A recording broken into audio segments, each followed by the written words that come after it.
HR Success Talk has started its journey in 2012 with a vision to bring HR and business leaders together in a form of a community to share knowledge and learn from each other. Starting from a single blog, we reached our first initiative called Forum to give a bigger platform to HR professionals to collaborate with each other.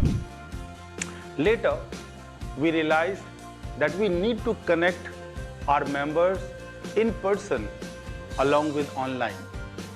Hence, we launched our vertical called HR String Meets, under which we organize HR conferences and meetups where we invite HR and business leaders to talk about best practices in HR and business in different industries. HR String Meets also became a platform for our members to network with each other. We continued and also launched our online assessment vertical, which helps professionals at different levels in their career to learn and get a certificate in a specified field in HR. These assessments and certifications help HR professionals to find jobs or advancement in their career. HR Success Talk has leveraged technology while building the community. Our YouTube channel is focused on providing online videos or diverse different topics for benefits of our members. We can find video study material on topics like talent acquisition, HR journalist, HR analytics, learning and development, labor laws, and many more. During pandemic, we launched our webinar vertical.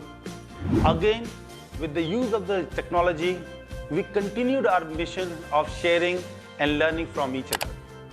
We touched thousands of lives across the globe and shared knowledge which was meaningful for our members.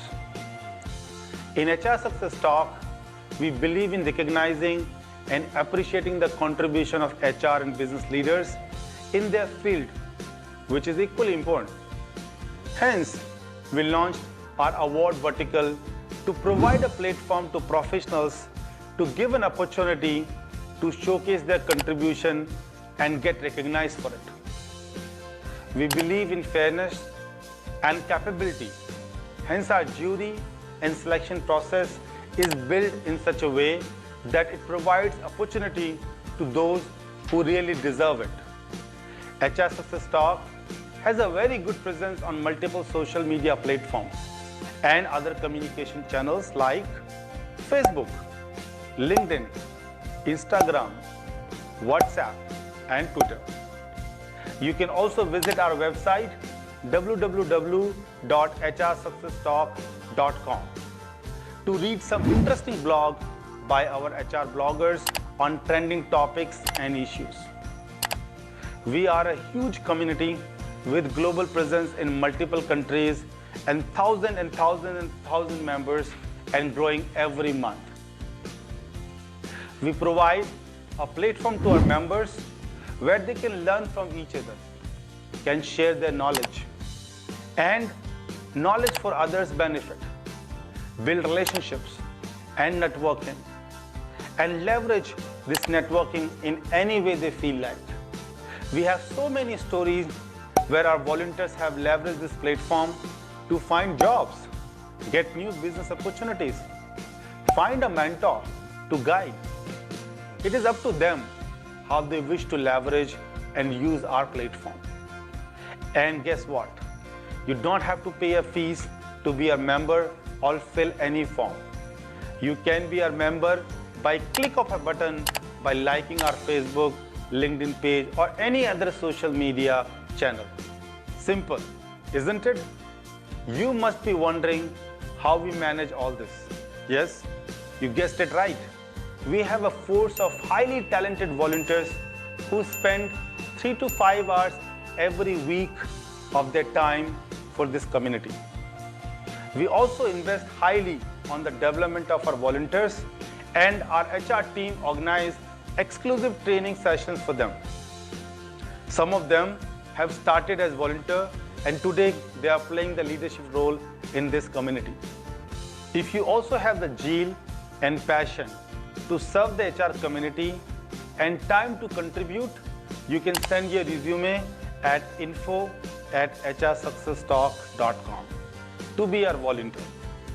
Our talent team will be in touch with you. For us, this is just a beginning. You can either choose to be part of the journey or watch it from a distance. Let's learn and share together.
Hi everyone, a very warm welcome to all of you.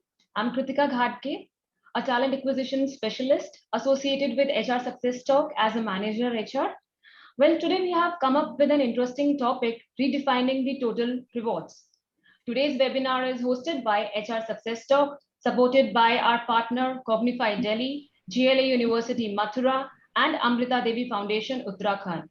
As we all know, the pandemic situation is still going on, and a lot of people are migrating to their base location. In this scenario, Amrita Devi Foundation is giving them the grocery kits. So in this novel cause, if you wish to come forward, the link is mentioned in the chat box. Always remember one thing, your small contribution can bring a smile on someone's face. Well, the flow of today's webinar would be panelist discussion, question answers at the end of the session, and finally we'll wrap up with the photograph. I'm sure everyone is aware about what HR Success Talk is all about, but for those who have newly joined us for the first time, let me take you all through a quick PPT. I'll be sharing my screen in a while.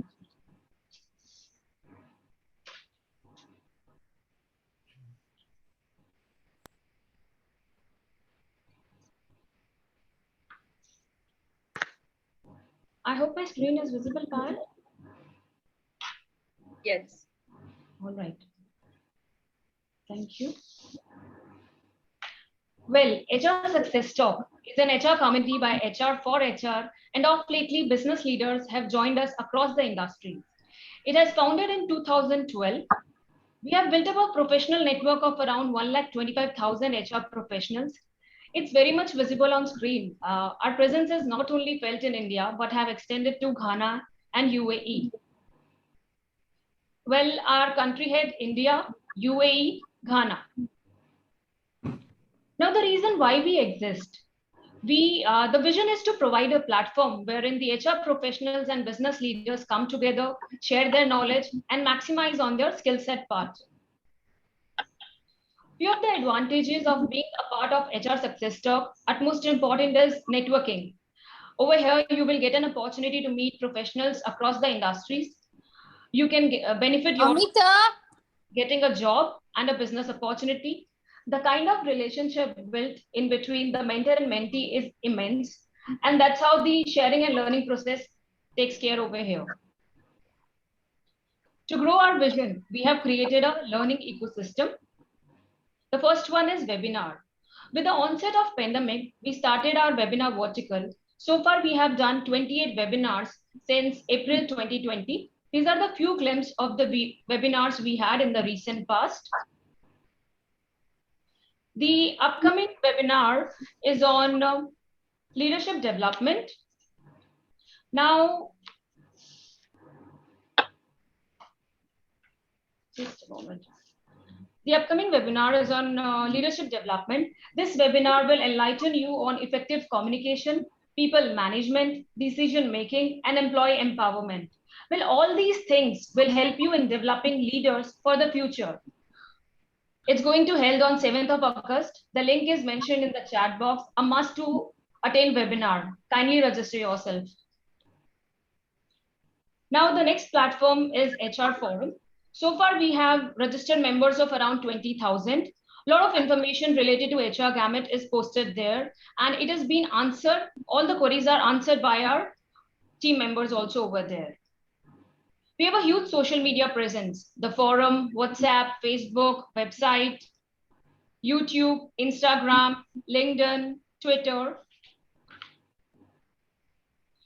Now, coming to the point, HR Strengths Meet. It talks about in-person conversation with the members from the HR fraternity.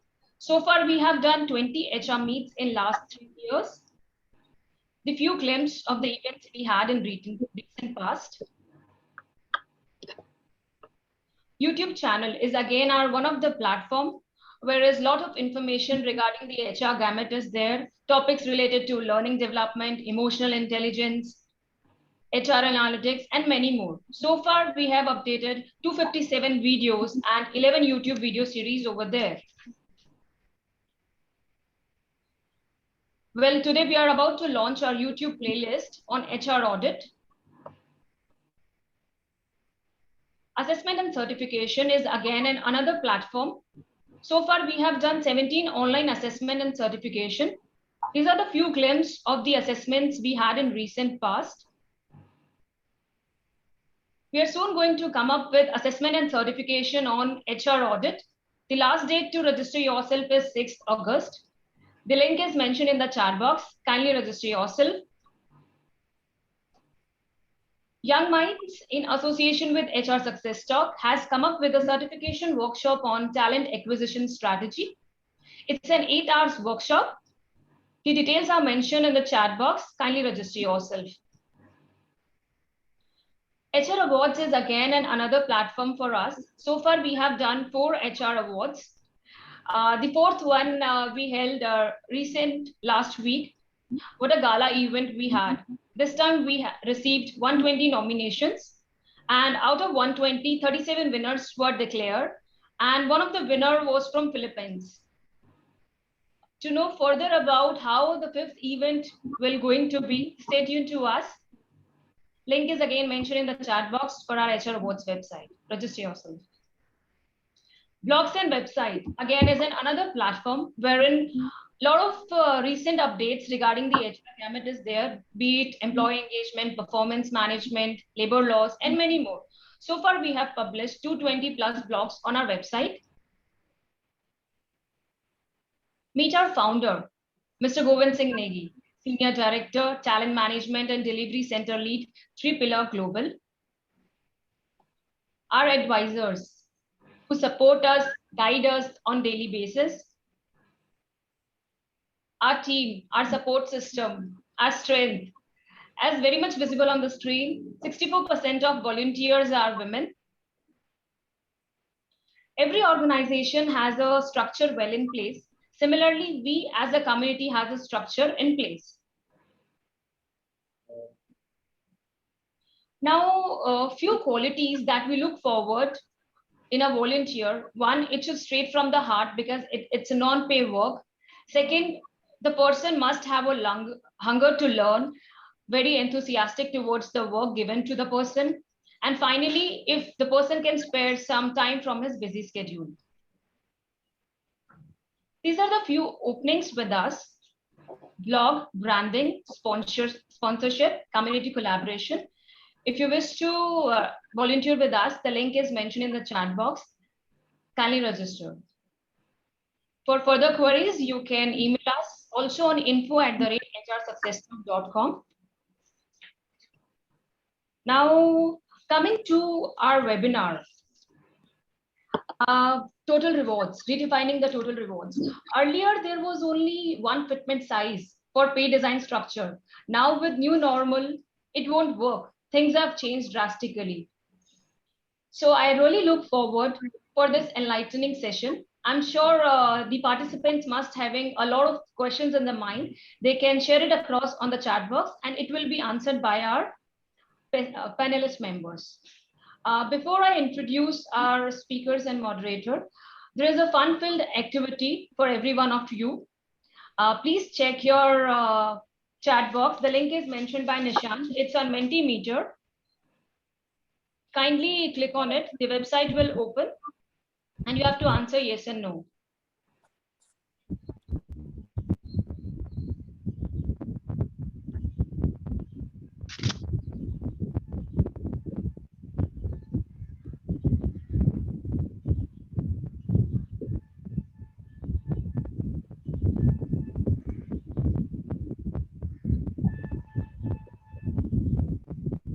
Everyone, please click on the link. It's not about right and wrong. It's just about a perspective everyone have.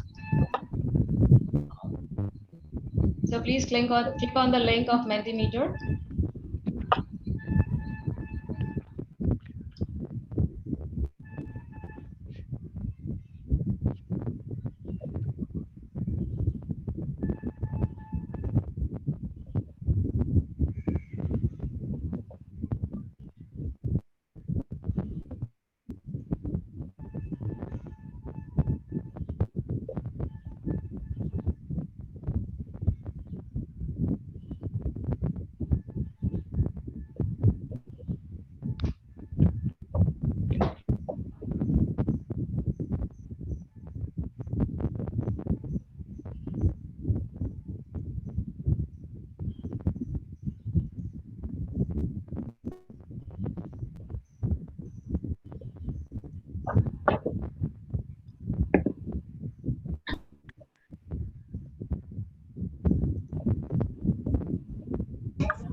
Great. So many people have guessed their point.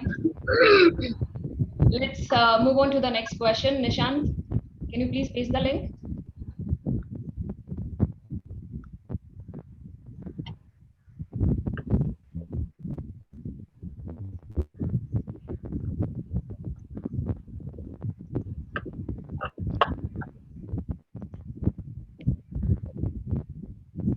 You have 30 seconds.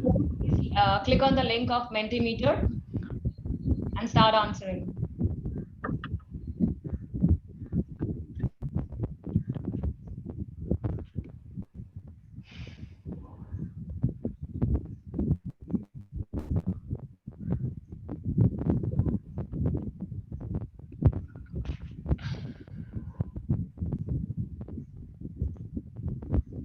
Well, moving to the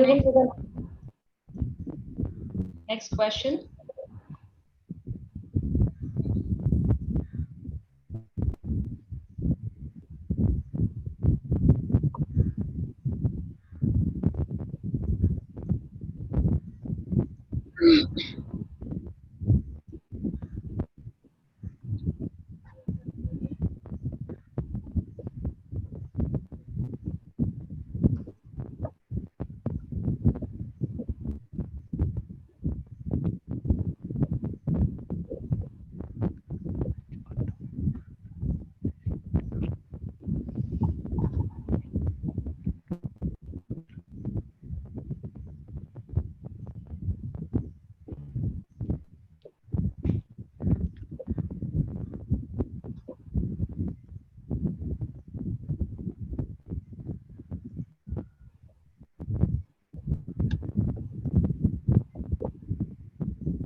Great. So similar questions will be there during the webinar also.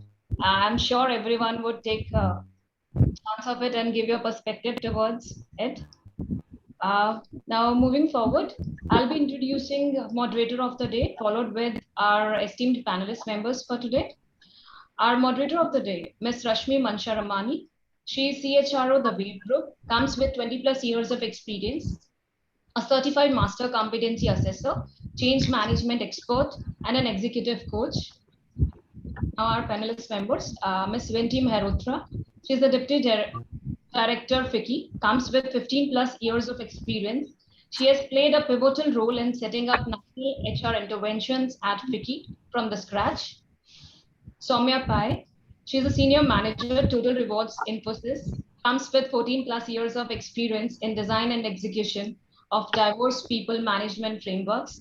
Mr. Anand Hegde is a Manager, Global Delivery Services and Workforce Advisory, Ernst & Young, comes with 14 plus years of experience in Total Rewards, Merger and Acquisition, Project Manager. Sonica Aron, she is the founder, managing partner with Marching Sheep, comes with 20 plus years of experience. She's a diversity and inclusion specialist. Over to you, ma'am, Ms. Rashmi Mansharamani.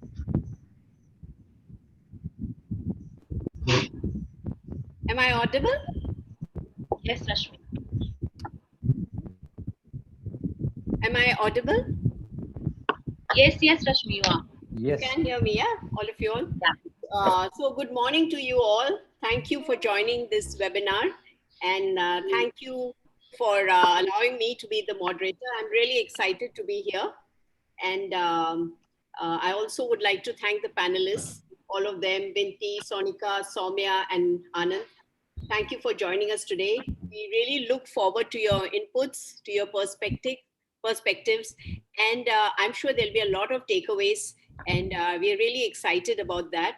So to begin with, the rules of the format is that it's very simple. I'll begin with a small introduction about the topic, and then I'll go ahead with few questions to each of you, and then we'll have a question and answer round from the other participants and whoever has joined the seminar. And one main thing I would like you all to follow is keep the answers brief, not extending more than 2 to 3 minutes, maximum 2.5 minutes would be great. So we'll have a lot of time left for the other answers. Thank you. So let's start with the topic, the topic redefining total rewards. So this topic, I think, raises more questions than answers. So when the pandemic started, we had two critical challenges, I'm talking about wave one. When we started, every organization was saying, oh, how do I do, how do I run my business? Business continuity was one thing. How do I reach out to my customers? And the second thing was that how do I ensure that my internal customers, that means my employers, are taken care of so that productivity is maintained. So while with technology, the former was taken care of, business continuity, we heard very inspiring stories about how employers came forward to support their employees emotionally, mentally, health and wellness programs. All that were not seen before. We had not heard of so many programs of wellness and all this before. So what was there before? What was there before in rewards? What we heard before was when anyone went for an interview, he was mainly looking at how much do I take home? So there were mainly monetary and non-monetary rewards, like how much do I take home? What will be my base salary? What will be my variable salary? What will be my retention bonus? Will I get ESOPs or retirement benefits were taken for granted, of course, the insurance, maybe gym facilities. So all balanced out differently in different organizations, So somehow they were a mixture of all these together. But now, since the first wave, we've seen that the working landscape has really shifted, a paradigm shift, actually, you can say. The shift is towards what? The working remote has become like almost like a permanent fixture. You have hybrid working models, half people working here and half people working there. And all this has raised a lot of questions. questions about the rewards, the models. Should we follow the same system? And organizations are also realizing that, if we need to sustain and thrive during this period, we must adopt two different models, because one policy will not fit all. So all means hybrid, gig, work from home, everyone. So there's a lot of focus on providing better total rewards, but also a compensation philosophy that speaks to a diverse workforce. And this is what we are going to discuss today, and we're going to hear from our panelists. So there are a few questions. While you're building this structure, it's very important to answer a few questions, which I am personally looking forward to, that how do we build this robust and flexible reward policy that takes care of all different types of models? How do I ensure that the compensation philosophy speaks to a diverse workforce and one size does not fit all? How do I build resilience and agility in the pay design for different working models and employees? How do I bring fairness into the rewards from different employee types and models, and at the same time enhance the attractiveness of the plans? Two more questions. How will I facilitate? Now you have different working models. How will I facilitate ease of movement between working models? You can't just work in silos. You need to move from one system to the other, because that's going to happen when you have hybrid structures. And lastly, how would I build a reward program that would proactively define and benchmark the market value of jobs and skills? So these are the questions in mind while building that robust, agile pay structure that we are thinking of. And mind you, we're still at crossroads. We haven't reached the destination. The pandemic is still on, and a lots more will come. But I'm sure this will be a very interesting session, and I look forward to a lot of information from all our dear panelists who will throw some light on different on the questions we ask, that how they have got about it, how their organization is doing it. So before we begin, Nishant, if we could put the opening question on the Mentimeter, please.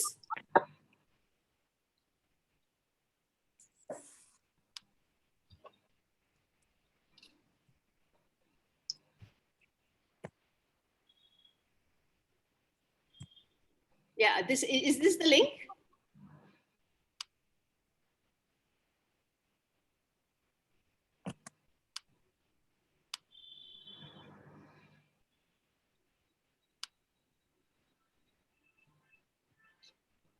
Hello? Yes, this is the link. Everyone will have to just click on the link. They will be taken to the Mentimeter's website, and there they can select the option which they want to choose.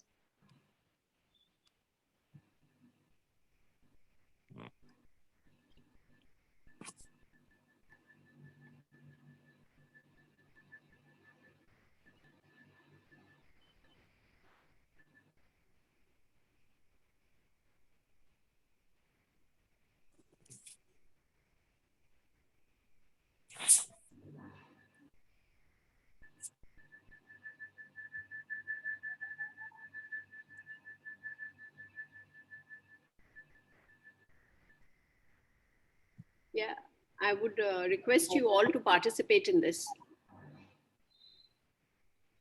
because we'll get some answers from your inputs, please. Hi, Rashmi, this is Vikram here.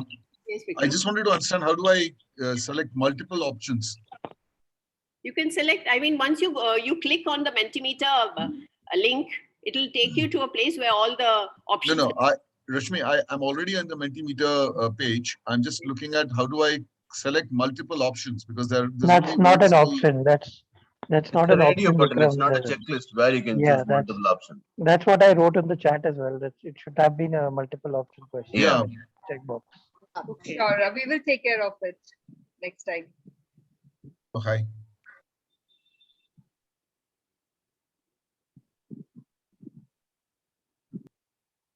Probably the best possible one that you can choose right now. Yeah, choose the one that you're most familiar with.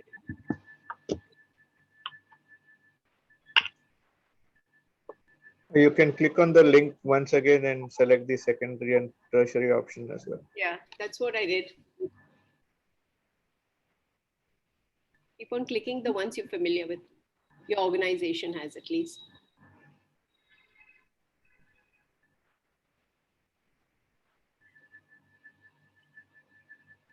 I think that's enough. I mean, it gives us a clear indication that people are more familiar with the fixed salary and the basic salary that we talk about always, and not so much of the other things that we heard from, during these days. So, one second.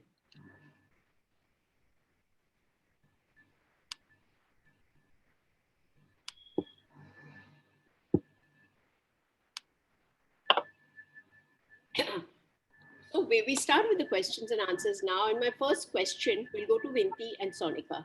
The question is, generally there are 5 pillars of a comprehensive reward system: the compensation, benefits, flexibility, performance, recognition, and career development.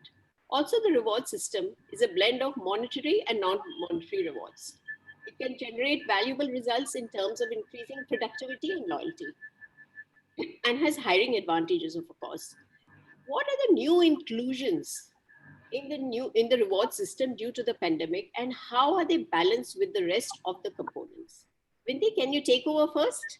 Yeah, hi everyone, good morning, and thanks Rashmi and thanks the entire team for inviting me for this very crucial webinar. That the topic is really pertinent in today's world.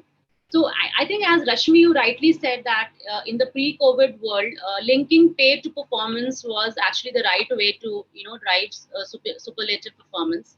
But I think after the pandemic, and the highest value was put to the roles which brought profits or which brought revenue to the system. But I think after the pandemic, the entire definition of value and contribution has changed in organizations. So, for example, if we just go back and flash back into April 2020, or maybe this year also when we were hit by the second wave, if you ask any head of HR of any organization, who would they bend to ensure the business continuity? Even in our personal lives, people who were on their service to ensure our essential services was on, people who were giving their services in healthcare. I think these were the frontliners who actually worked really hard to ensure our lives were easy. We were taken care of when we were sick, and they worked really hard. So I think in organizations, we saw an introduction of something called hazard pay. Now, this pay is a compensation which is given to employees who are asked to report to work in conditions in which their risk is high, they are vulnerable, their health is on stake, and that of their loved ones. So we see many organizations resorting to giving hazard pay to their frontline workers. I think secondly, if you see the entire reward framework from the Maslow's hierarchy needs, from the lens of Maslow's hierarchy needs, I think the need of building psychological safety today in organizations is of utmost importance. Day before yesterday, I think head of HR head of a multinational organization came on LinkedIn to announce that as we open our operations by October 2021, we'll ensure that everyone who comes on the campus, whether it's employees or in the communities, they are vaccinated. So people are, taking steps to ensure that employees are feeling psychologically safe to come to organizations.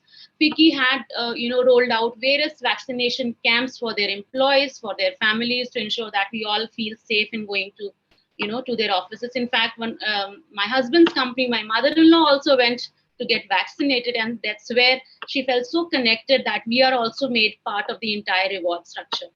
So now this psychological safety takes me to the need of belongingness. I think that's also something which is finding a lot of relevance in building, reward structure today. So, for example, organizations are stepping to be like, supportive entity, rather than just a workplace where people go from 9 to 5 and earn their moolah. No, it's not like that. It's like giving a very strong message from the leadership that we are in this together.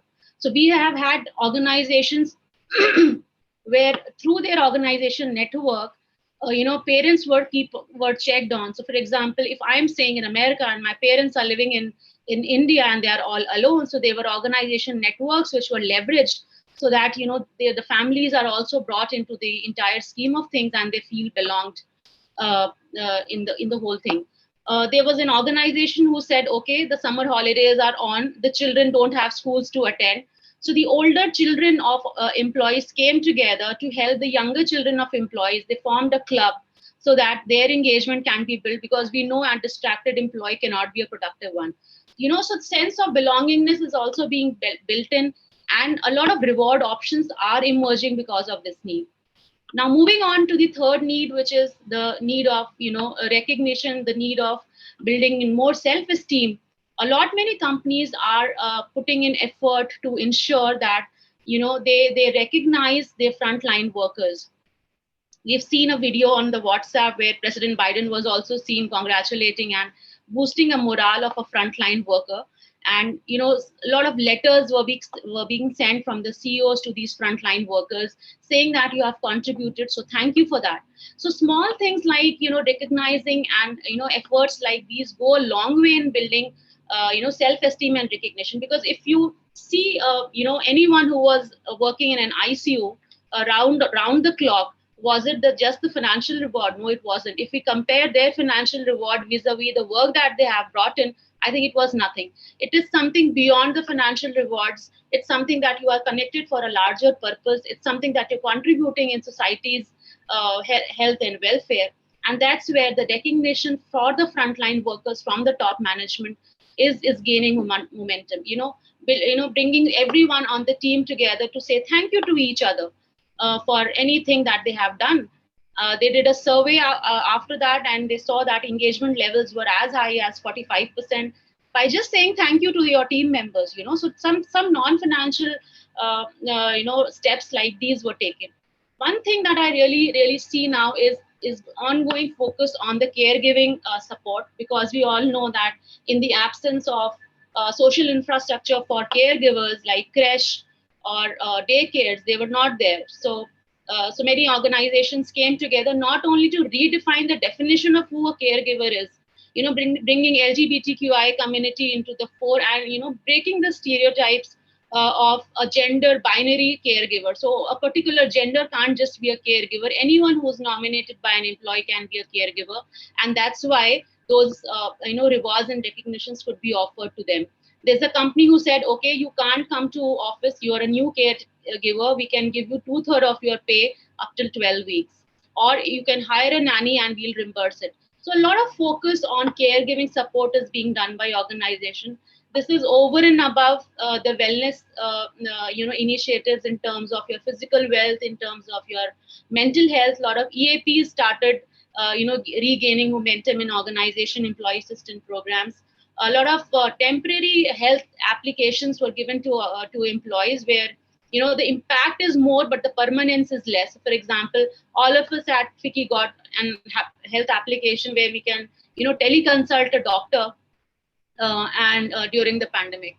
So I think now if we see the underlying element of this entire reward strategy after the post-COVID era is to pay more focus on the frontline workers, someone who brings value to us as a community.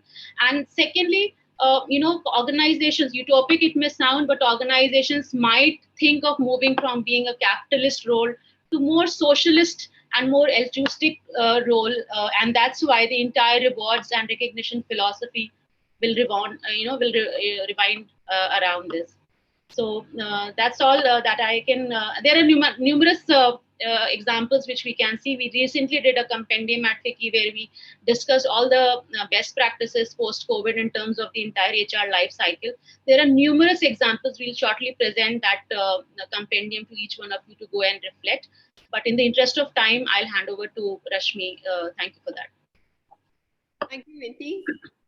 Thank you for your wonderful inputs. I noted down some points, and I mean, it's amazing the way you said, and really profitability has taken a back seat now, with so many things that we are looking at.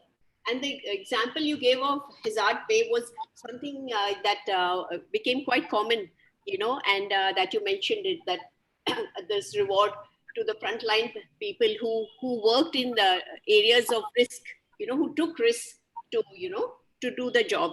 And the second point that you mentioned on psychological safety, how important it has become, it's taken a front seat. And the third point you said on belongingness, how important it is, to have that message that we are in it together. Yeah, it really makes a lot of, it motivates people, that we are in it together, we are with you, that sense of belongingness, that it's just not an organization where you just go in and spend your day and come, it's that belongingness is there. And you also mentioned, about that club of children, the older children and the younger children get together so that, people concentrate on their work and all that. And recognition and self-esteem, how important these things are, that had actually taken a back seat, and profitability and numbers and data had become so important, in the last few years. And now these things are evolving, and probably they'll evolve more. And that there's so many points, other points that you mentioned also, that I can go on and on, because you said that, like financial rewards don't make so much sense right now. It's the recognition, the self-esteem, the belongingness that, take the front seat. Thank you, Vinti, for your wonderful inputs. I would like Sonica to come in. Sonica, would you like me to repeat the question? No, not at all. In fact, I was, I was wondering that after Vinti's answer, what do I add? I would like to address it in a different manner. So, erstwhile, pre-COVID, total rewards was seen as an extremely numeric exercise. So it used to be, this is my compensation structure. What is the industry doing? What is my mean median mode? And what is it that I need to, how am I faring vis-a-vis my competition? Who are the companies that I lose people to? Where do I hire from? And that is where I need to peg myself. And that is where total rewards would begin and end. Then we had the first wave. And whether we accept or not, most of the organizations did a lot of knee-jerk reactions. There were salary cuts, there were layoffs, there were furloughs, there were freezing of incentives. And then we learned a lot from the first wave. We learned that whether we like it or not, it is our people who are the fuel for the organization. Because when we take hard calls on people, when we want people to run our business, people realize that our organization did not stay with us when we needed them the most.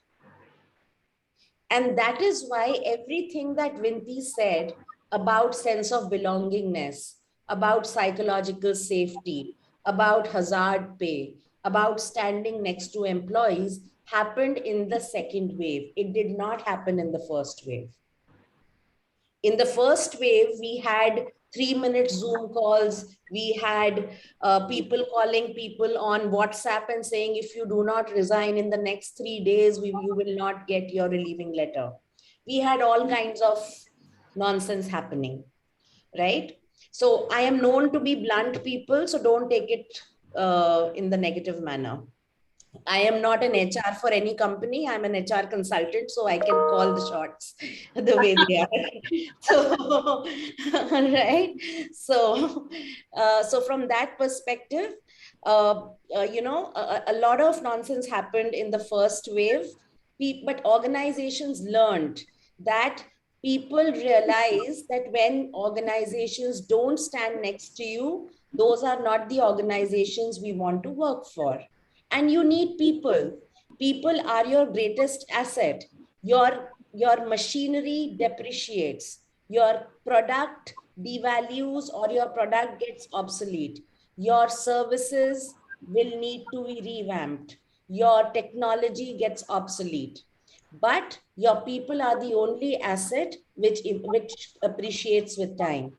So in the second wave, they focused on what is it that people need.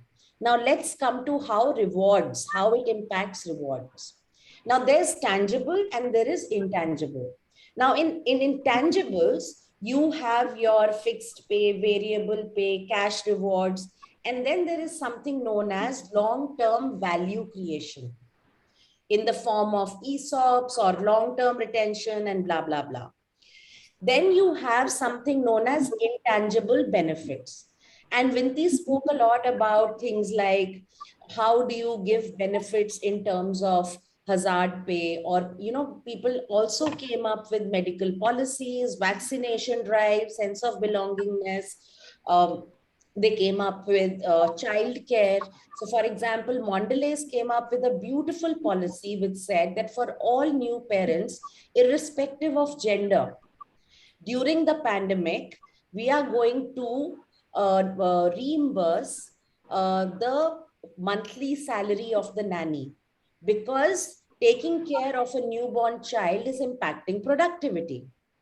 Now, the question is, was it an altruistic or a socialist measure? Or was it something which impacted the morale of the employee, but at the same time helped the productivity of the organization? There is a very beautiful concept known as theory E and theory O. As reward specialists, I would want all of you to read on theory E and theory O. Because when you take a decision on what benefits you want to give, you need to look at whether you are building a long-term capability with a focus on building a reward benefit with a focus on building long-term capability and productivity, but at the same time having an economic benefit. At the same time, when, you know, in the first wave, Airtel decided to pay salaries of all distributor staff, everybody thought it's an altruistic measure. Was it really an altruistic measure? Question to ask. It was not an altruistic measure, because they were very smart. They put it across as an altruistic measure, but at the end of the day, when they pay the salaries, they ensure continuity of business, so that when they need those distributors 2 months later, they don't have to hire new or develop new distributors. Right? So coming back again to total rewards. So there are always benefits that you need to put in place. Now for that, you need to understand what is the demographic of your organization. You can't just look at, oh, what are the 20 best practices, and I will take those 20 best practices and put it in my organization. Your organization demographic will define what play of benefits will apply. And by demographics, I do not mean how many men and women. It would mean what is the generation mix. Your zillennials and millennials and baby boomers and Generation X will have very different requirements. Who needs retirals? Who needs cash in hand? Who needs to pay EMIs? Who has aging parents? Who has growing up children? Who needs to send children abroad for college and school? Will define what kind of flexibility they want and how much cash in hand they want. At the same time, who are the youngsters who need to create long-term value?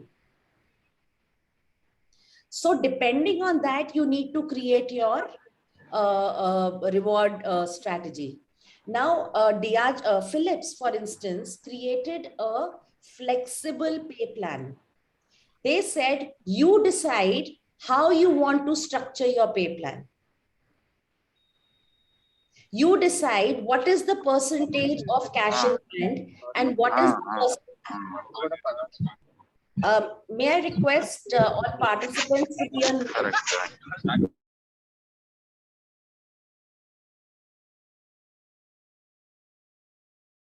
I'm sorry, you are not audible. They muted your line as well. Okay. How much cash in hand you want and how much you don't want. So flexibility gets defined by your organizational demographics. And then you decide. So for example, if you are going to have a hybrid working model, so hazard pay, of course, is important. And then bereavement packages, childcare packages, transportation.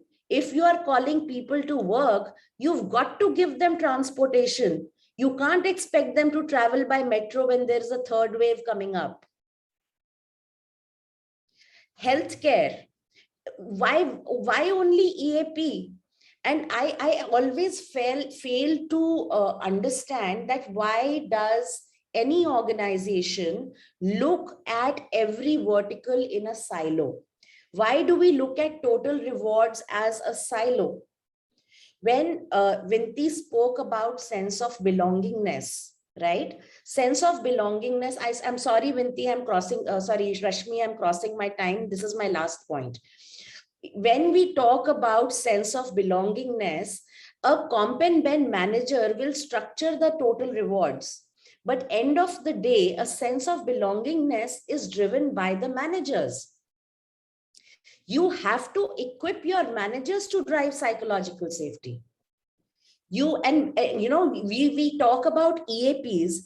EAP will happen once a person has already reached a stage of depression, panic, anxiety. How about equipping that person to be emotionally resilient beforehand? So your total rewards then get integrated with your learning and development initiatives. They get integrated with your reward recognition and rewards. They get integrated with your policies. They get integrated with everything that you do in the organization. And with that, I end my barrage. Thank you, Sonica. Wonderful points. I mean, a lot of takeaways for all of us, you know. They were quite different from what we thought would come. But anyway, what you said was, you know, very, very true. You know, so far we have been treating the reward as a numeric exercise. Always, yes, 100%. We always thought that, so this is my comp structure. This is the mean, median, mode. This is what I'll take home, and it will begin with that, and it would end with that. So and then you so well described that what happened in the first wave and the second wave, which we actually had forgotten. All that happened in the first wave was those salary cuts, the follows, and then no incentives. What actually all the help and support and all that we got was in the second wave, because people learned from it. Yeah. So thanks for correcting us on that. And all that you said, you know, that belongingness, the psychological safety, and all that we learned was actually from the first wave, and then we continued it on to the second wave. And then you also mentioned about people being the only asset that appreciates, and that, you know, that how people need to be valued, because everything else depreciates with time. It's only people who appreciate. You described so well the tangible and intangible benefits, you know, that how the tangible benefits are more or less the same. The intangible has really come to focus right now. And you spoke so much about, you know, this, about the different, about this, the parenting and the E&O theory, which I'm not very clear about till now. Maybe I'll go back and read about it and see what it says about the different benefits and all that, because I've not gone through that theory as yet. You spoke about Airtel and what it actually meant, distributing whether it was an altruistic measure or not. It was definitely not. And there were so many points that you said, that, you know, that all this and about the multi-generational workforce, that when you make the, you know, you're building on the reward system, it's just not one size fits all, you know, that you can't, you have to take the needs of the multi-generational workforce, like generation X, Y, Z, and then the gig workers, you know, the needs and expectations of everybody's sense. And you spoke about the Philips pay plan, which was very interesting, you know, where it's so flexible that you decided what you would want. We have a question on this later on, you know, that how flexible it can be, and the person decides that how much he would like to take home. And very few organizations are working on that. on that. And thank you very much, Sonica, for all your points. There were many more points that I'd like to mention, and I've taken notes of all of them, but we're running a little short of time. So thank you so much, Sonica and Vinti.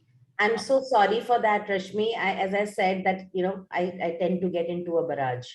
But we loved it. We loved all the points. It's beautiful. There's so much learning, We'd love to hear more from you. I think we'll have a part 2 of this. It'll be really interesting. Maybe say after the 3rd wave. Hopefully we won't have a 3rd wave, but if we have one. Yeah. So can I ask Nishant to run the next Mentimeter question before we start the second question?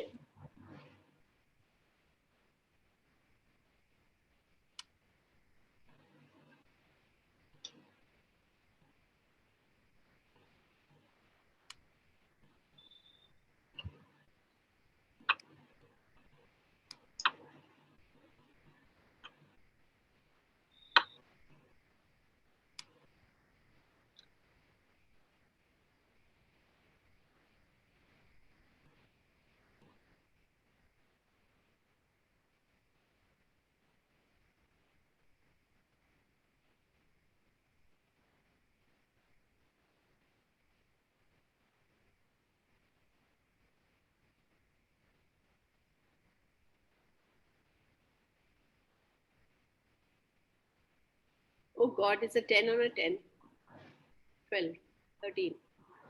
Not everybody's answering.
I think we'll stop at that.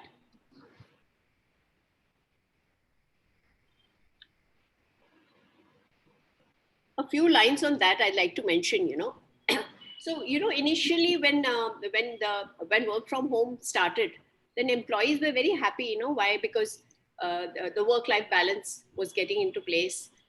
They had more flexibility. Can you hear me? Yes. Flexibility, and then they were saving on commuting costs, and they could work from everywhere. So it was really, it was something new to them. No one had seen anything like this before, except in some IT organizations. But gradually, over a period of time, they realized that they were missing out on quite a few benefits. This is after a survey that we have done. Okay, it's not, one or two perspectives of some people, but quite a lot of people have pulled into this. So gradually, over a period of time, they realized, those people working at home, that, am I missing on something? That workplace that I used to go to in the morning, which was neat and clean, and the workplace was clean, the washroom was clean. I would get tea, coffee, snacks, and even free meals, canteens, free access to gyms and all that. What about all that? Does it offset against my commuting? Am I missing on that? And then there were simple things like, benefits like leave.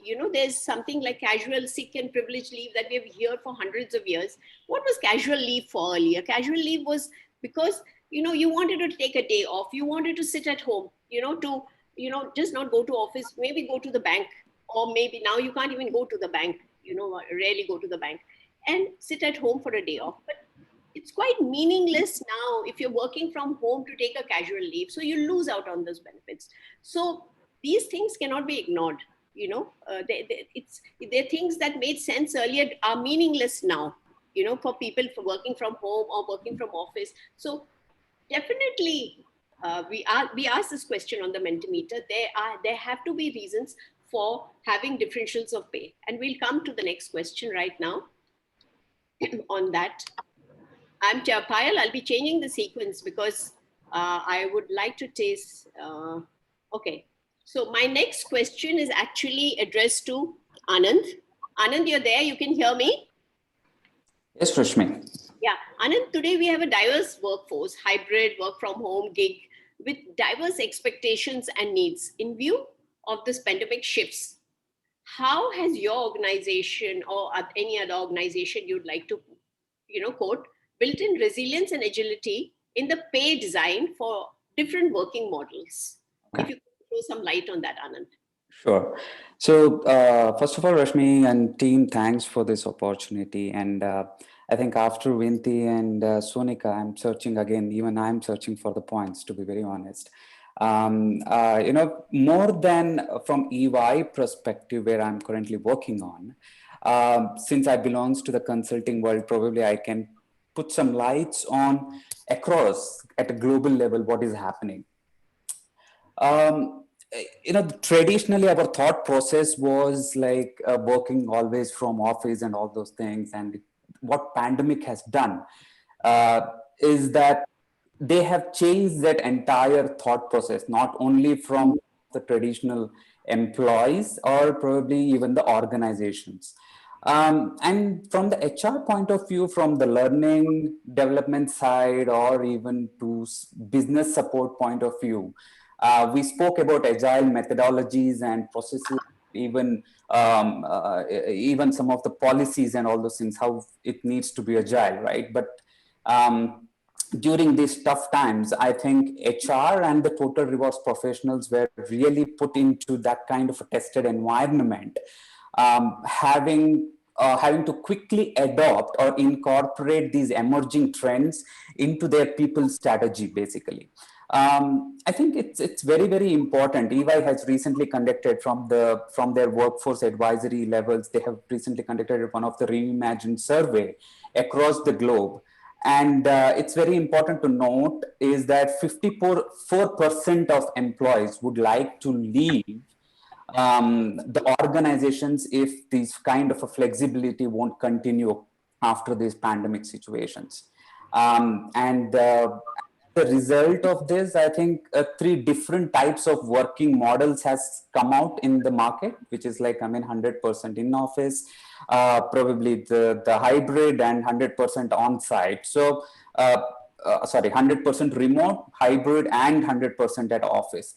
So it's along with these different types of categories of working models, it's not a major surprise. In fact, the major category what we have identified, which needs a reset button to be clicked, are like flexibility and well-being, and some of psychological or emotional impact benefits.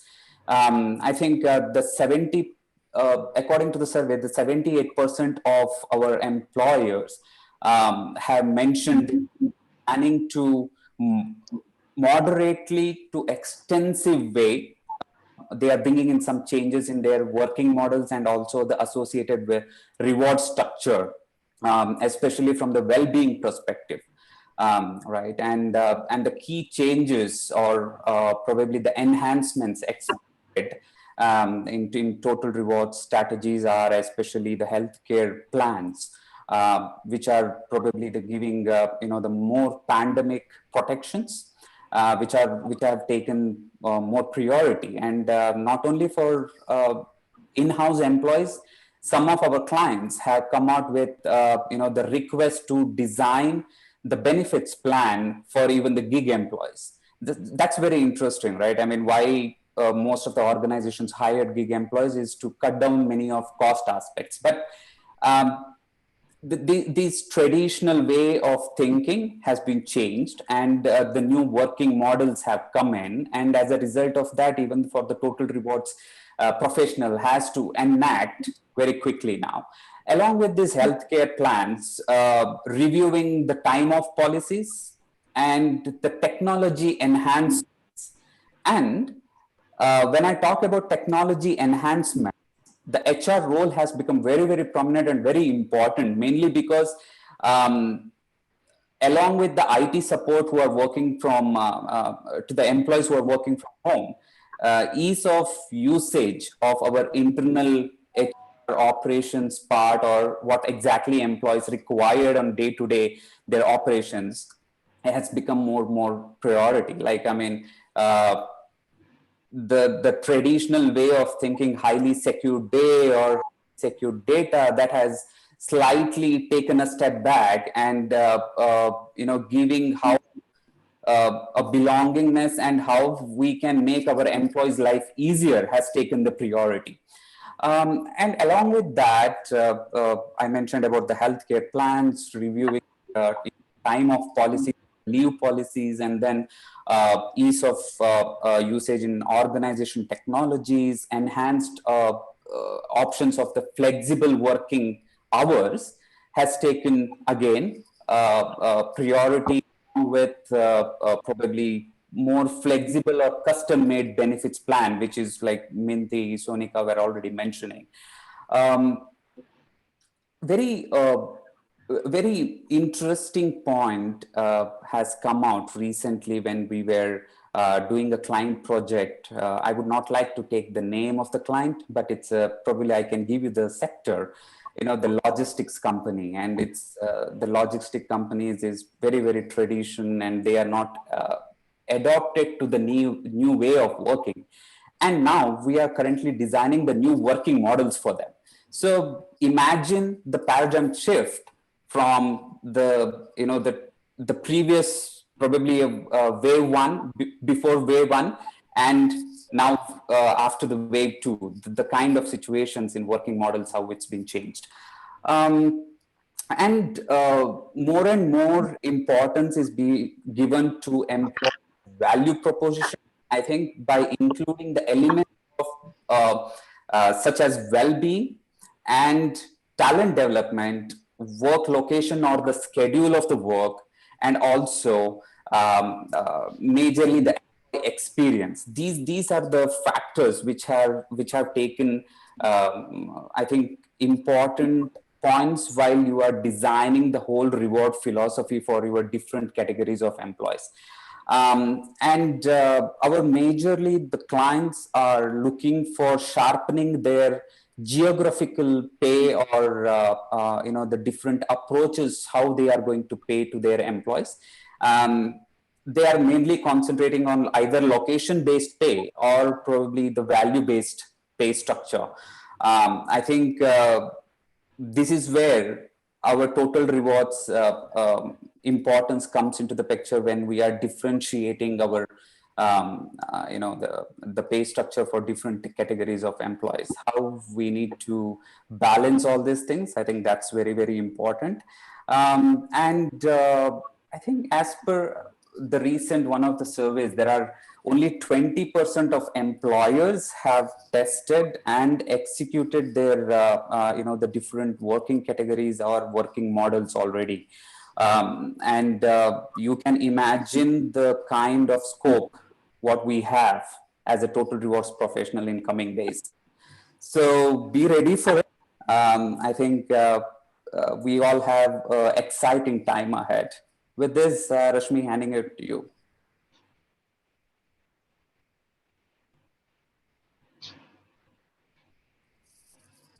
Rashmi, I think. You can hear me now? Yeah.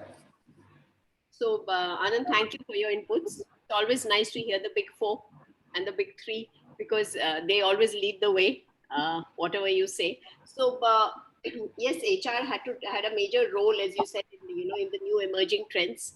Yes, HR. It's nice to hear that, because I'm an HR person.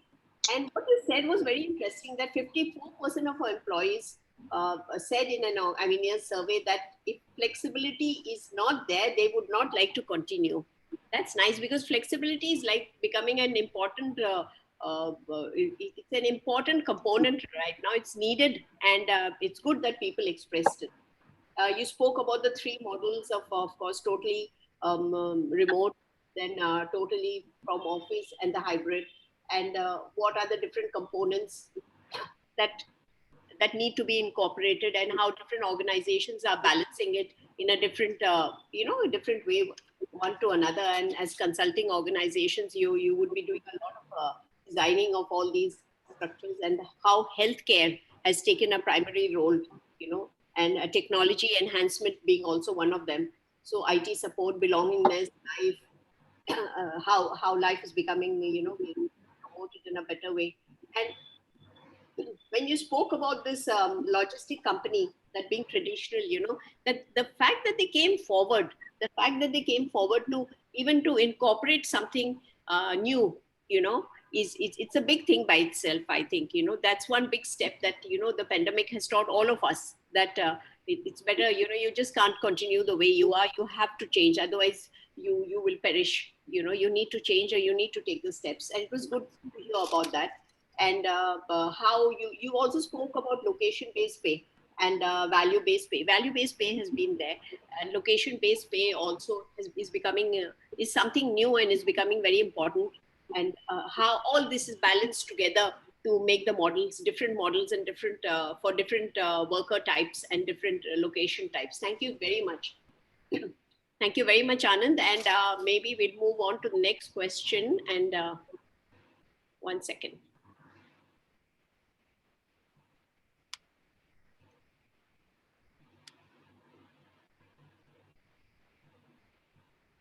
So my next question would be to Soumia. Soumia, can you hear me? Yes, Rashmi. Yeah, because you must be impatient, wondering when when would I be able to speak. So I've changed the sequence of questions. Payal, I hope it's okay with you, because I want to hear Soumia now. So Soumia, your question is more on it's on the annual incentive plans, right? So the market findings suggest that a significant number of companies have reduced target or maximum payout opportunities. We are all aware about that. Huh? So profitability measures and revenue KPIs are less likely to be used now. And some companies have even been forced to reset their performance goals based on updated forecasts, while others have actually delayed goal setting for their annual incentive plans. So, Soumia, how have you all worked on this? How have you modified your incentive plans? Can you throw some light on that?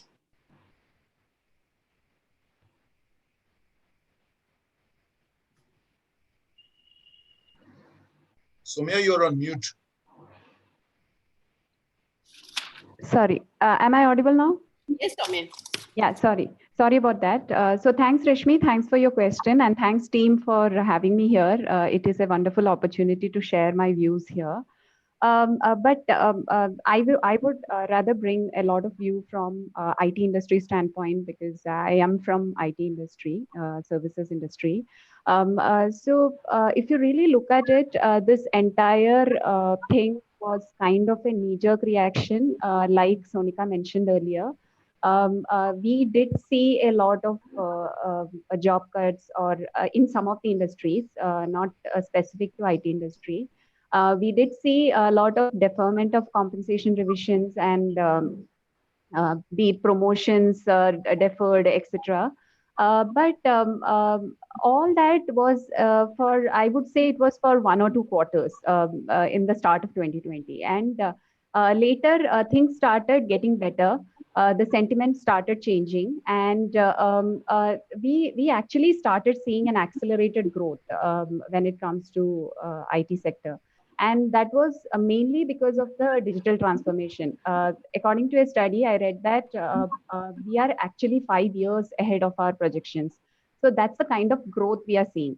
So incentives, rejig, yeah, initially there were thoughts around it.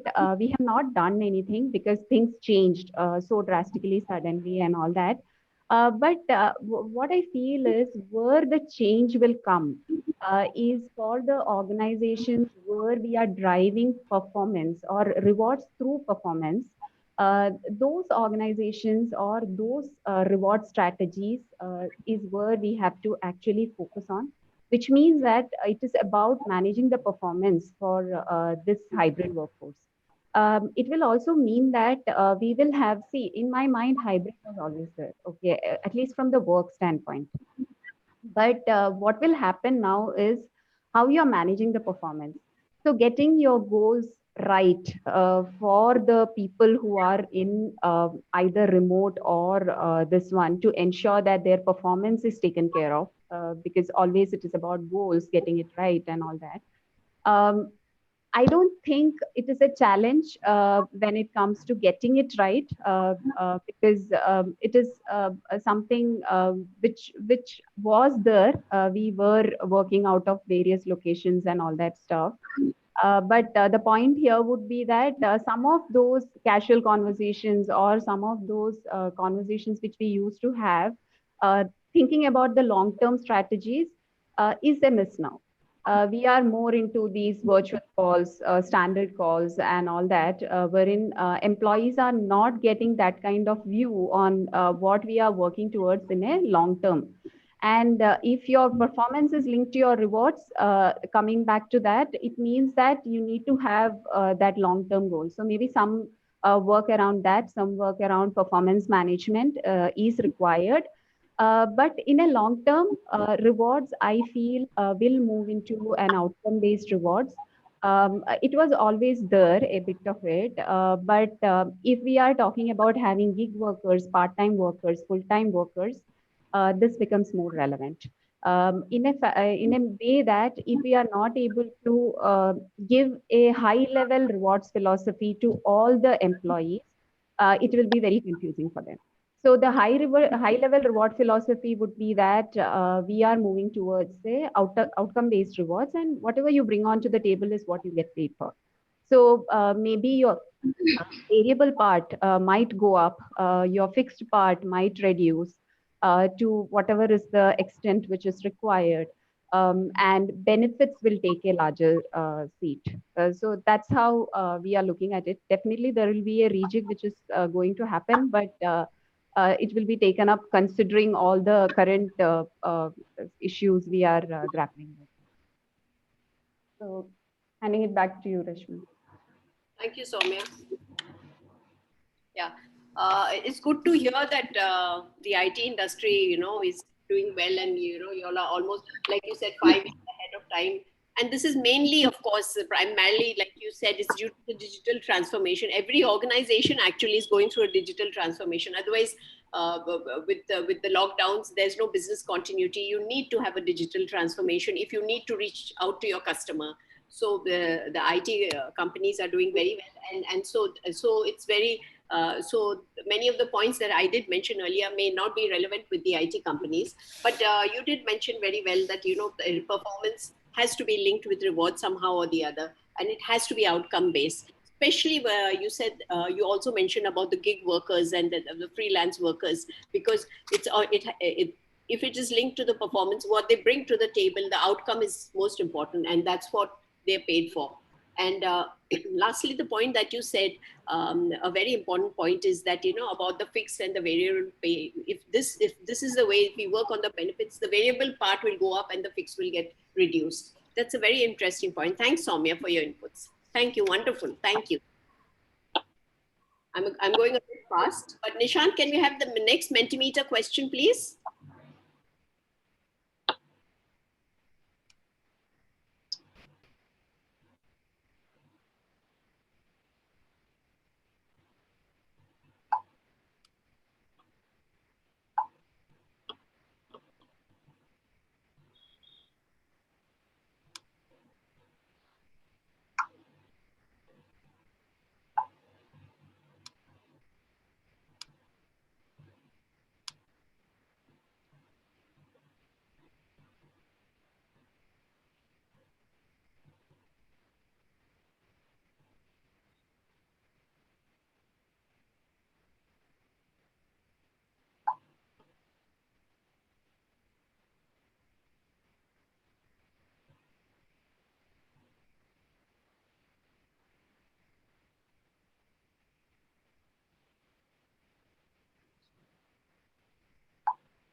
I think that's quite clear. People all want a change. So we'll move on to the next question now. I hope those Mentimeter questions, everybody, it's making sense to a lot of people that we know the perspectives of everybody else. Thank you. So we'll move on to the next question. My next question would be addressed to Vinti and Soumia. So with all the uncertain changes taking place and organizations are looking to foster more and more agile, they want an agile and a resilient workforce right now that can survive and thrive in this volatile world. This type of workforce needs a rewards program that is adaptable and flexible to meet the differing and evolving needs of the diverse talent base. So how can organizations execute this undertaking in a way that is sustainable and cost efficient? Where do you think they should start? Vinti, can we have your inputs on this, please?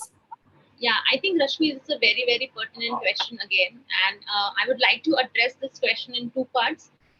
The how part, how can organizations basically devise a reward strategy in these times? And secondly, where do they start? What do they do? So I think the total reward strategy, needs to meet certain objectives, and they can start from wherever they are. I think fundamental still remains the same, that an effective reward strategy needs to be contextual, needs to be personalized, and at the same time, while managing the cost implications, certain threshold benefits needs to be maintained. So the first move in this direction is to link the entire reward and recognition strategy to that of the organization performance, as Soumia said. So there's a clear indication that if organization is performing, that part of my salary is coming every month. And if it is not coming every month, that's mean my organization is not moving in the right direction. How do they do that? I think constant reinforcement, constant communication from the top management, telling the situation about what the company is through various town halls. I think that's the only way to look at it. Some companies also link, for example, retirement benefits to work performance, obviously subject to statutory requirements in that particular area. In the West, it's a very prevalent practice to link retirement benefits to that of organization performance. The second is, I think, how do you afford greater flexibility in the range and level of rewards to meet the needs of diverse talent base? And it can mean many things. It can, with limited budgets, we see many organizations, they are broadening the offering of employee paid, voluntary benefits. So, for example, what happens in the case of insurance? I mean, people can pick up some tab if they really want to enhance their healthcare benefits, or support some life stages. For example, if someone wants to stay at home, be a stay-home parent after the maternity leave, some companies said, okay, we'll pay you 1/3 of your salary or 2/3 of your salary up till 12 weeks before you join back. I think, and if it is most necessary, then introduce certain things which have more impact but less permanent. For example, the health applications. We all have got Practo apps from our organization, say for a year, where we can do a teleconsultation, although it has a lot of impact, but the permanence is less, the cost implication is also less. So flexibility can also mean, so it's all about personalizing the already ready available, reward options, broadening their reach to your employees, and thereby managing your cost implications. Now, the third thing is a lot of organizations are linking their compensation to skill-based compensation program. So, organizations in the future may need a lot of niche skills, a lot of hot skills. So instead of buying an employee from outside, it makes sense to give spot incentives or to give incentives to people who are investing in their own growth, investing in their learning and development. So thereby you're reducing the cost of hiring a costly resource from outside, and you do organic talent development within your own organization. How do they start? What do they do? I think technology comes for rescue. You can use technology for broad-basing your rewards outreach to large number of people. So, for example, an organization integrated their entire rewards platform to the WhatsApp. So every time someone hit a target in a sales team, there was thumbs up which was sent on the WhatsApp, or immediate cake was sent to that employee. I think just in time recognition, instant gratifications with the infusement of a lot of millennials in the workforce, their patients are going down, and rightfully so. So if someone hits a target, someone does something exemplary, immediate gratification, immediate recognition, or recognition on the go is something that comes to my mind. And I think making more contextual, making it more personalized, and broad-basing the existing rewards offering to the employees, and linking it to more employee-paid voluntary benefits is something that I see in the for this order of the day. Having said that, I think resilience is one key skill which should be the key differentiator while allocating certain rewards and recognition, because that's one key skill. If employees are able to demonstrate, they are eligible for a higher reward and recognition, to my mind. Thank you, Vinti. Thank you, Vinti. I think, is that all? Yeah, I think because we'll have to move a little fast. We're running out of time. And very important points. Quickly, I'll sum it up. Linking rewards to organization performance is really very important. Retirement benefits to organization performance is something new. It's not very common, but yes, good to hear. And cost optimization, as you said, giving the benefits but temporary, so that the organization is well balanced that way. As far as cost optimization is, like you said about the practo benefits, it's a very good example. And the spot incentives, and the WhatsApp, the sales people doing very well and hitting their targets, and then they get the cake is sent, and the instant gratification you spoke about it's really very important, and a personalized way being very, very important. And resilience is the key skill, as you mentioned, and it should be definitely recognized. Thank you for your wonderful inputs. Now we'll go over to Soumya. You also, Soumya, sum it up in a few words. It'd be wonderful, the key points. Should I repeat the question for you, Soumya? No, not required, Rashmi. So since Vinti commented mostly on the benefits aspect of it, maybe I will touch upon on some of the comp related aspects. And it's not only this hybrid workforce, which is currently giving a challenge to the rewards professionals. It is also the skill gap and the demand for the niche skills, which is giving a tough challenge for all of us. The IT industry is seeing tremendous attrition and people are moving around. So that is another thing which we are dealing with today. And also, when we look at all these things, there is no benchmark on how to actually go about it, right? I can look at other organizations, what they are doing currently, but we have no idea whether that is something which is sustainable or not.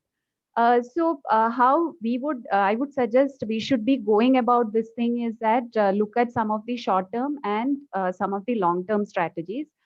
Short-term strategies would be mainly from attract standpoint. If we have to look at it, look at having one-time or retention bonuses, target on notice cases, look at some low-cost location hiring, because anyways people are now remote. They are delivering from wherever they can. Even clients are okay with that kind of aspect. Yeah, definitely hiring from a low-cost location is another optimization strategy you all can look at. Also, some location agnostic workforce. This is a short-term strategy. If you really look at it, it is mainly where I'm coming from is if you can deliver something from offshore to a client in their timings, something like a support facility or whatever. That is something organizations can look at and go about it, because in short term, since there is all this travel ban and all those things are going on, that is an expectation from the client. At the same time, it works well for you. So linking it closely to your operating margins and all that, maybe that is a good way of looking at it. From a retain standpoint, mostly it is going for a high budget for off-cycle corrections or retention bonuses so that it doesn't add on to your wage bill. Look at adopting a lead strategy wherein you try to be the leader in hiring some of those niche skills, right? I mean, because there is a scarcity. If you are not able to lead that thing, you will not be able to hire them. Also, equity program in a long term actually helps because it helps in hooking people around, and that is something organizations can look at leveraging on. Also, from the long-term strategy standpoint, if you ask me, we should definitely relook at job architecture. Because the current job architecture, which is a I-shaped one, is not allowing people to move around, and with all kind of workers coming in, be it gig, part-time, full-time, remote, in office, hybrid, all kind of workers, job architecture need to be clear in their mind, and hence that is something we need to start with. We need to come up with fluid careers. Today, movements are happening through IJPs or promotions, but fluid careers need to come in wherein people can move around very easily. Because this kind of workforce whom we are talking about will need that movement easily happening from a part-time to full-time, or be it remote to non-remote. Because we are also talking about differentiating salaries if people are in remote and versus in office. So how do we enable that movement, right, if they are moving from this to that? And employee well-being, definitely, like everyone spoke, is taking the front seat, and that will be the long-term thing. So rewards will get reset in such a way that we are taking benefits cost as well, and the total rewards offered to employees in different sectors are in alignment with that. So it will be not your salary which will match, which is the numeric number, but it will be the tangible plus intangible rewards you get being in a remote versus in a in-office setup is what people will try to match. So it will be the total rewards package. And also, like I spoke earlier, outcome-based rewards or value-based rewards are going to be there. That is where we will be moving on to.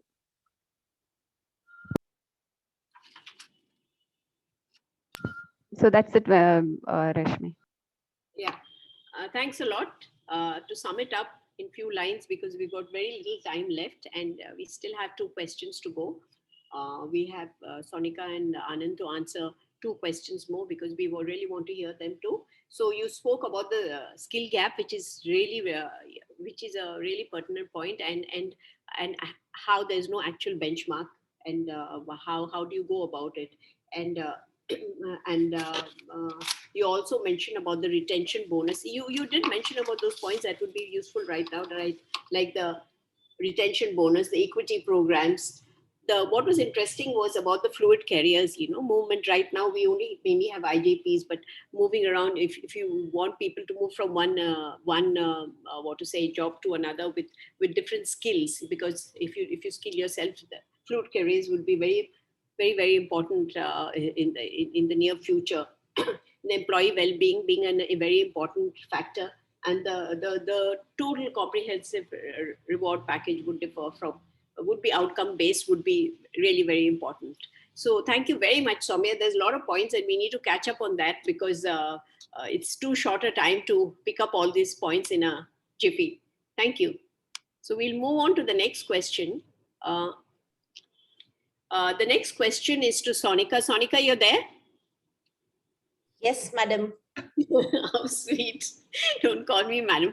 Sonica, the question is, how can the reward structure be designed to deliver maximum value to both the organization and the employee? Also, what financial well-being programs should they offer to support employees in valuing the rewards, they offer? Yeah. So I will take this in 2 parts. The first one is that how can the reward structure be designed in a manner which supports both the organization and the employee.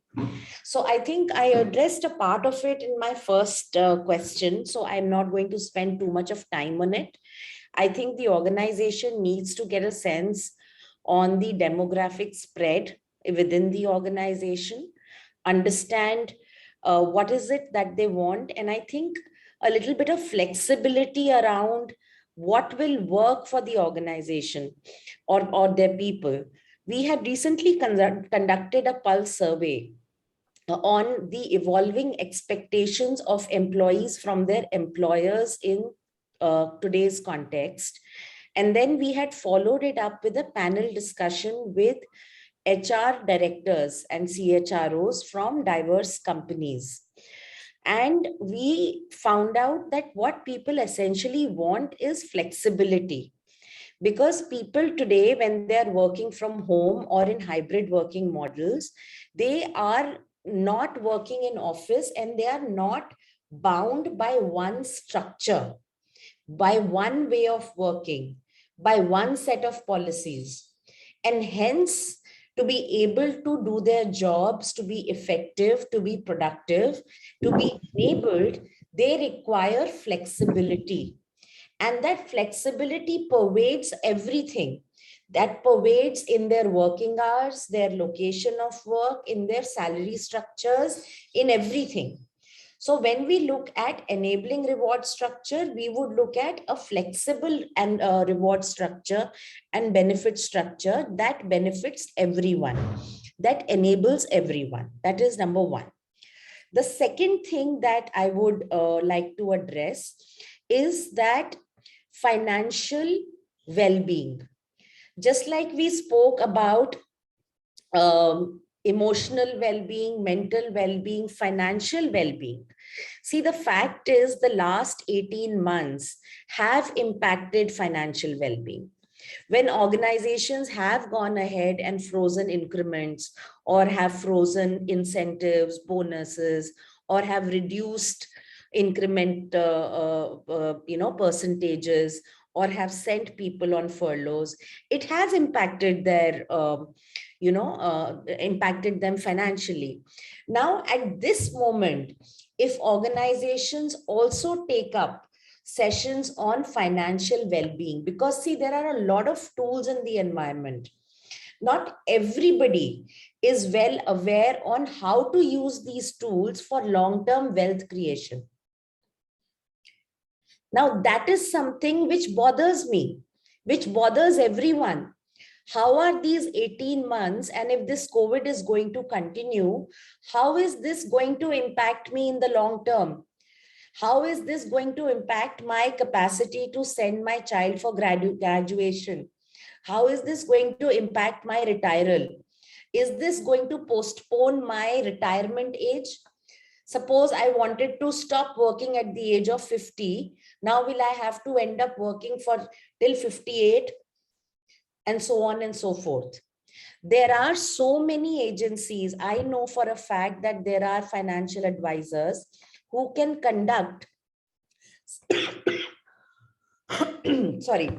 who can conduct sessions for the workforce on the range of financial investment tools and products which people can use to create long-term wealth.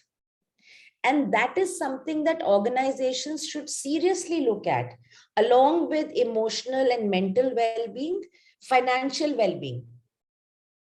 So that would be something which they should add to their L&D repertoire and say that, can we enable our people? So if our reward and recognition, total rewards structure can also have long-term wealth creation enablement tools. So that's it from me on this one. Rashmi? Very good inputs. You were brief and really good. I mean, you did mention about, so what does the organization, I don't know if you all can see me because, I've run out of the battery and I'm in a place where I can't charge thanks to technology. So I did mention, I'd like to mention two key points that you mentioned. One was flexibility. The entire reward structure that you said should be built around flexibility, that came out of a survey that you all did, which I also had participated in, by the way, and the panel discussion in which I did participate, of course. So how important flexibility is in the reward structure. That's a very important point. And the financial well-being, again, you said, though it's not given so much importance, but you said, like you said, there are a lot of advisors who can tell us that, how it will be for us in the future and how we should do our planning. And it's very important to incorporate this in the total reward structure, that the long-term wealth, how we can build on it, this is a really very important point that not many people have looked at, that this should also be part of the total rewards, because you don't know how long this pandemic will continue. We don't know how our finances will be, how long we have to work or we don't have to work. All that is very important. Thank you so much, Sonica. We are really moving, we are really late, and I have one more question, and I would request Anand to to sum it up in as briefly as possible, if we have at least some time left. So Anand, my next question to you is it's a very interesting question. Yeah. So there's one critical element called CCP, that's called consumer centric perspective. Very few organizations, they seek in-depth and thoughtful feedback from their workforce on the reward programs. They simply guess what is important for the workers and for the employees, and without a thoughtful approach that let me take the perspective of the employees. So has your organization EY incorporated feedback from the workforce for the reward program? That's my question. Sure. Thanks, Rashmi. So I would like to kickstart this with the points mentioned by Sonica and Vinti, that the employers are including the psychological, the well-being reward structures into the employees' plan. And also Sonica made a really valid point that during the wave one, how employers have reacted to the situations by blocking their incentives or cutting down their salaries and all. I think that's one of the main results which has been triggered the current war for talent, along with the need of or the business, and you can see the more loyal people who have stayed with the companies for a very, very long term also moving out of their present organizations. Recent surveys across the industry, I would like to start off with that, and then we'll come back to the internal employees surveys. What we are seeing, the key macro trends in the market is, which is like, the war for talent, and then the consumer grade employee experience, disruptive technologies, and especially the purpose-led and people-centered reward structure. This is again very, very particular about this question, what we are talking about, and the hybrid work models. When I talk about the consumer grade employee experience, how unique you will be able to make value propositions to the employees, and how well you will be able to give the the flexible plans to the employees. And second, the purpose-led and purpose-centered trend says how transparent and how equality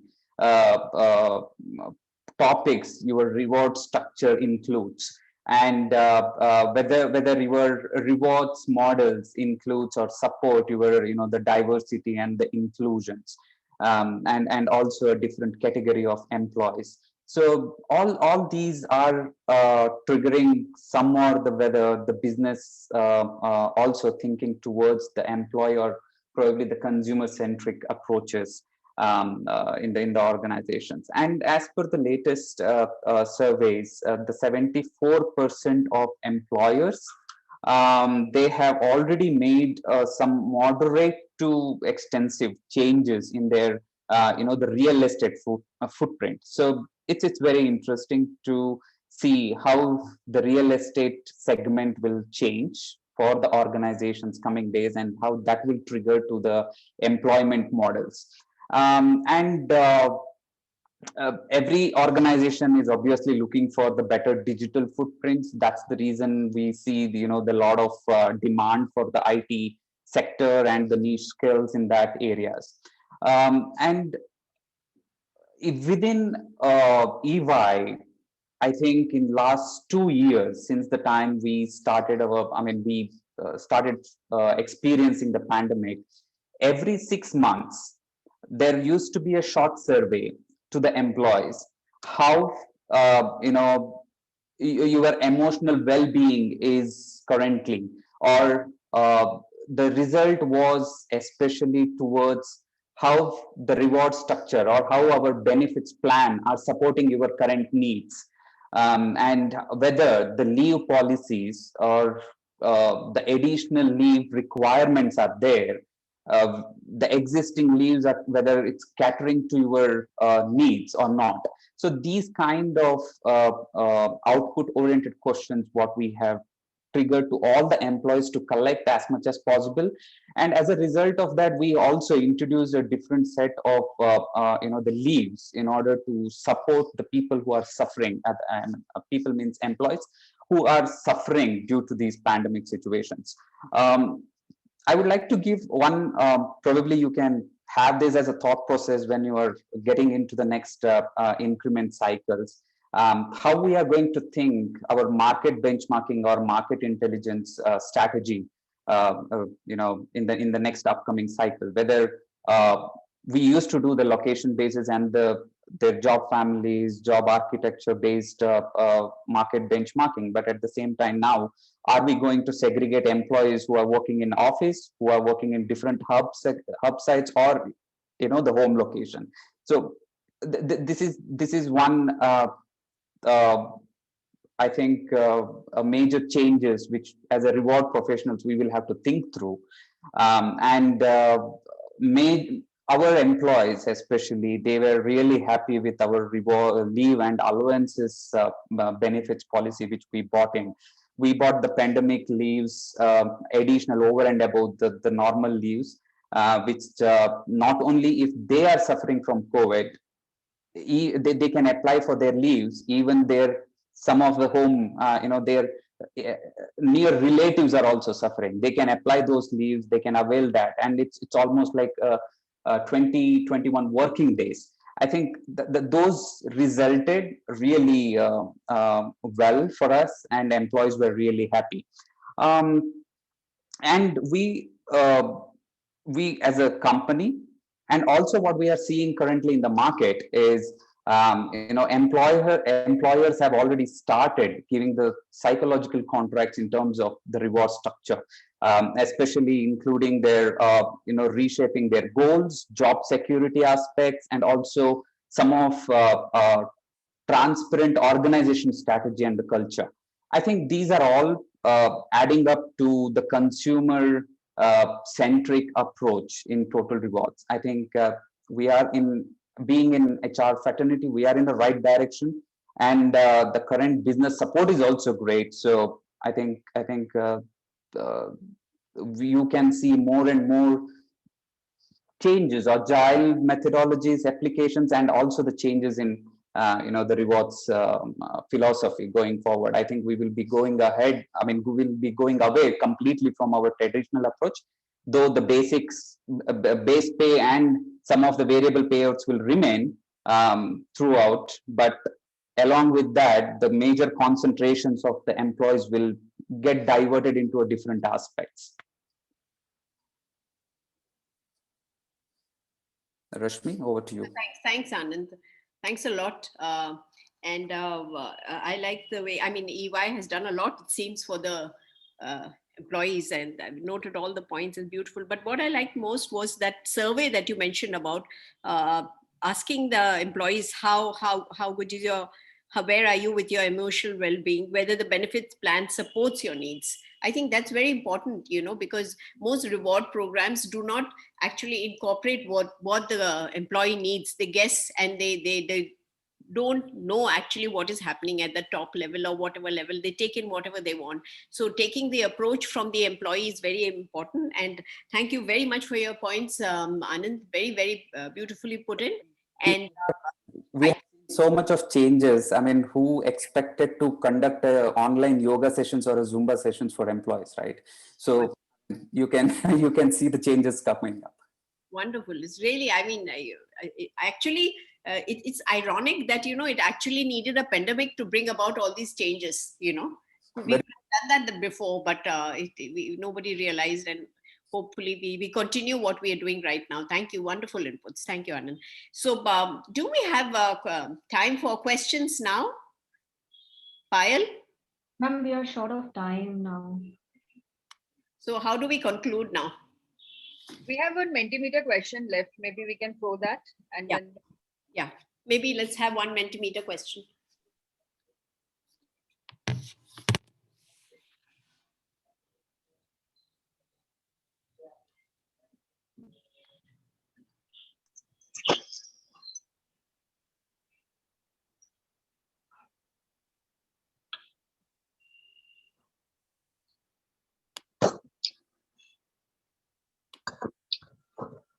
I'm sorry, like options are not visible there.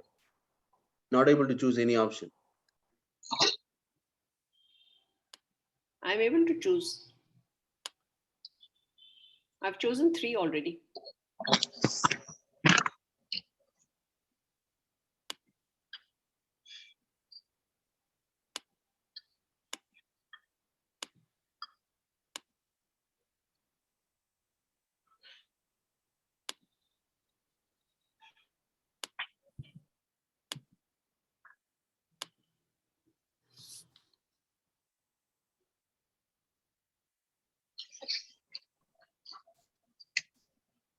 About the options, when you will click on the scroll down, it is blue and white background, so you have to go down, then you will able to see it in this way.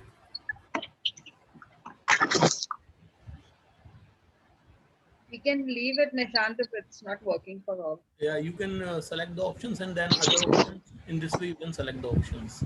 Working. Is it working?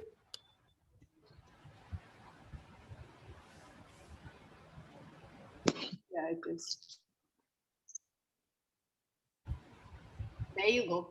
Monetary rewards. Then the gifts, then the snacks. Annual leave is still there. Edible gifts is last. There it goes, it changes. Stock options is number 4. It goes up now, it's number 3. Now it's come down to 4.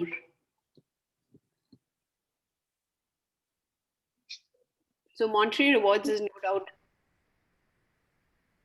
the top priority for everyone. The second is wellness. So there you go. Thank you very much. I think it's been a wonderful session, which I wish we had more time. There's so many more points, you know, that and wonderful, all of you, the panelists. This a whole notebook I filled with points. I could not even, you know, mention half of them, and wonderful inputs. It's a great session. Thank you very much for your presence. Thank you, Rashmi ma'am. A big thank you to our speakers for such an enlightening session. Now I would like to invite Mr. Govind Negi, our founder, for vote of thanks.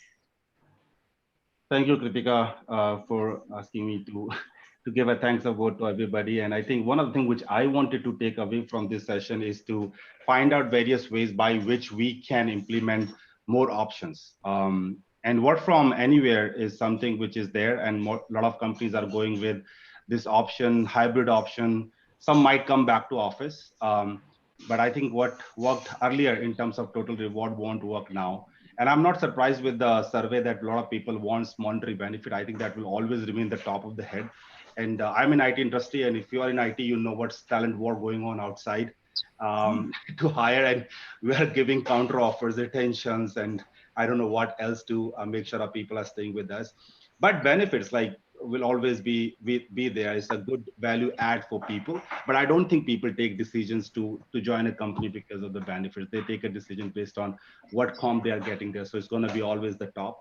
I'm also not surprised that health and wellness being the second top, because that's what people are more concerned at this point in time. I don't know how much that will remain when the COVID is over, because like a company like us and maybe other IT companies have already taken a decision to go work from anywhere even after COVID.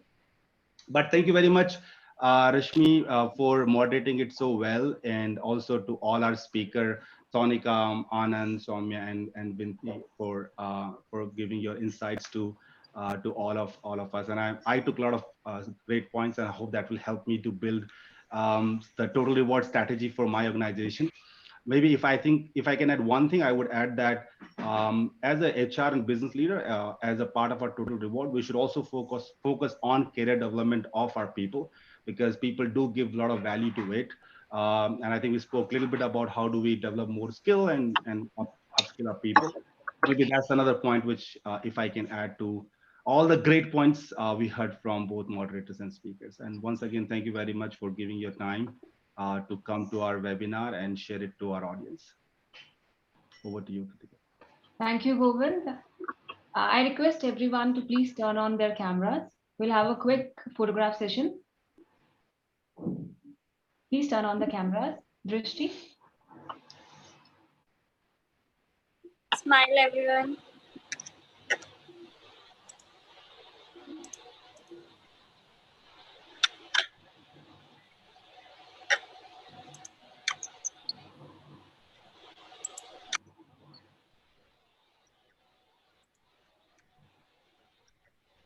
Thank you.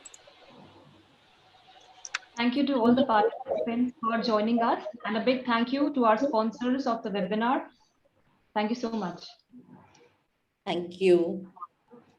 Thank you, everyone. Thank you so much.